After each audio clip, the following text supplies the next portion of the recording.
আমাদের শ্রদ্ধেয় নেতা অ্যাডভোকেট মশিউল আলম, সম্মানিত ভাই সঞ্চালক, জেলার সম্মানিত অ্যাসিস্ট্যান্ট সেক্রেটারি অধ্যক্ষ শাহাদাত হোসাইন, জামাত নেতৃবৃন্দ, সম্মানিত ভাই এবং বন্ধুগণ, আমরা দীর্ঘদিন পরে এরকম খোলা মাঠে একটি দিবসকে পালন করার জন্য এই আয়োজন করতে পেরেছি। আল্লাহর শুকরিয়া আদায় করি, আলহামদুলিল্লাহ।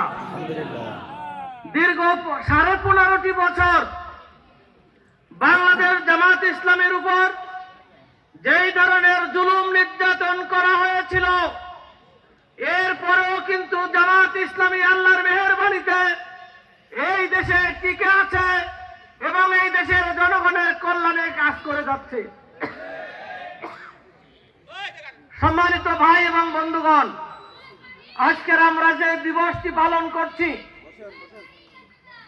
যারা এই দেশের জন্য জীবন দিয়েছেন তাদেরকে আমরা স্মরণ করছি।